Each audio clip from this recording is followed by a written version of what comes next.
help you be popular. You'll hang with the right cohorts. You'll be good at sports. Know the slang you've got to know. So let's start, 'cause you've got an awfully long way to go.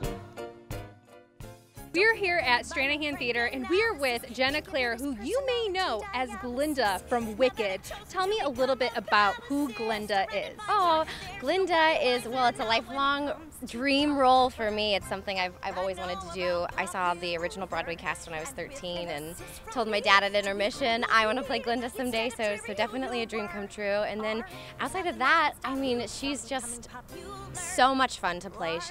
She's bubbly, and she's compassionate, and she's charismatic, and she's witty, and it's a journey every night. She's got an incredible arc in the story. I think she's one of the most dynamic characters in the show, and so it's fun to get to tell her story that I think is quite redemptive. You know, we see her different and more mature at the end of the show than we. Wow, incredible. Such an incredible journey so far, and you have ties to Toledo. I do. Talk to me a little bit about that. Yes, I made my professional debut just down the road in Fenley, Ohio, about 8 years ago. I played Millie and Thoroughly Modern Millie there, so it's really sweet to be back here. But it was that summer that I met my husband, Eric Moffat. He went to Southview High, so go Cougars, right? Yes. And so yeah, I love Toledo, and when I say I love Toledo, I mean I love Mr. Freeze. And a staple. So yeah, it's really sweet for me to get to be here and to play my husband's hometown, and I'm staying with my in-laws, which is a total blast, and yeah, it's been great. First thing I usually do is put on my makeup. Glinda has, you know, she's full beat. She's got a lot of blush. She's got like pink eyeshadow and lashes and sparkles, and that's really fun to do. And my sweet friend Andrea, who's the head of the hair department, she comes in and pin curls my hair and puts on the wigs. And she's actually with me throughout the show, changing my wigs several times, and so she's my rock backstage. But I do a little bit of a physical warm-up, and I do a vocal warm-up every night because the show is very vocally demanding, and so I want to make sure that I am, you know, like any muscle, warmed up, and so I can sustain doing the show 8 times a week. At about 5 minutes to places, I go and I put on my bubble dress, which I think is a dress I dreamed about longer than maybe my wedding dress, but it weighs about 20 pounds, so it's really heavy, especially when you're wearing 3-inch heels, but it's the dream, you know. It's got 68,000 sequins and about 68 petals, and it's massive, it's beautiful, and you know, she's her own statement piece basically. But I feel like, yeah, once you have your crown on and you get on your bubble dress, it feels different. Do you think that Glinda really deserves the title of the Good Witch?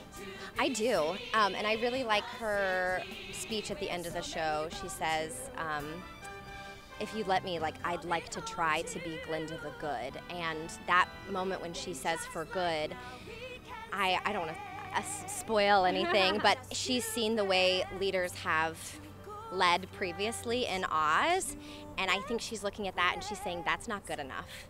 Like, I want to hold myself as the new leader of Oz to a higher standard and to what I think is actually good, you know, knowing what I know about the Wicked Witch of the West, and you know, having come so far and learned so much throughout the progression of the show, that yeah, she has a new understanding of what is good, and she is going to, I think, give it her all to be that for these people. She's got a responsibility. Tell them how I am defying gravity. I'm flying, defying gravity, and soon I'll match them in. My name is Mary Kate Morrissey. I've been playing Elphaba for the past 9 months. Before that, I was a standby on the tour about a year ago. How does it feel for you to play Elphaba? Is there any challenges to her character? I mean, this is like the hardest role written for a woman on Broadway. So the challenges are many. It's vocally extremely demanding. It's, you know, you have to go through the show where everybody is kind of bullying you a lot and like saying mean things about you, and having that kind of like tough exterior, but then also like a really kind of soft and wanting to be loved little animal inside of you the whole time. So it's been kind of fun to play with that on the journey, and also to remember that you don't have to do anything extra. She's green. You don't have to show that, like, I don't have to bring extra things to the role. Like, I know what it feels like to be bullied, and I know what it feels like to have people not like you because of an appearance thing, or because of many things, or because like I'm a queer woman, so things like that. But also but I don't know what it's like to really be discriminated against because of my skin color in ways that a lot of other people in this country do. So it's been kind of just like a journey of listening and trying to understand the story and what story I'm telling by playing this part, you know? What do you think about her character that not a lot of people see? I think a lot of people think it's Wicked, and she's the Wicked Witch, right? So, but I think that if you see the show, and what you should probably take away from it is that oftentimes we're not in control of the first impressions people have of us, or of the way that people see you, right? But if you try to make good, then you're in charge of your own destiny, and you're in charge of, even though society can definitely put up walls and restrictions and things like that, I think that if you are true to yourself, then you can overcome that. How long does this process take from beginning to end? Well, thank God we have Miss Joyce here. She's been painting Elphaba for 12 years on the Wicked tour. Miss Joyce started in Chicago. I don't mean to speak for you, Miss Joyce, if you have anything to add. And she painted countless Elphabas, some of my very favorite Elphabas. And Miss Joyce is also like kind of known as like the Elphaba whisperer in some ways, because it's such a demanding role. And once I heard you say that part of your job, Miss Joyce, is like to like get the green girl ready to go on stage, and that's not always about the green, because you come in with like emotions some days, or some days you just don't feel like you can do it, or you're not good enough, or you bring something into the room, and Miss Joyce has this kind of amazing quality to kind of alleviate whatever the mind chatter is and help you to just get out there. But the green takes about 20 minutes, usually 15 minutes, something like that. But Miss Joyce can also do it in 7 minutes, just in case I have a mid-show call out, and they can get ready.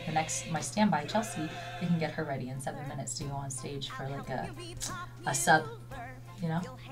Wow, that is 7 minutes. What is your secret? I have to know. Keep moving. Keep moving, yeah. Don't talk. Miss Joyce, whenever I do like an impression of Miss Joyce, I always have the paintbrush, and I'm always like going like this, because her hand is always moving. It's incredible. It's such an amazing thing, and honestly, I feel so beautiful on the green. I feel more beautiful on the green than out of it. She's such a magic worker.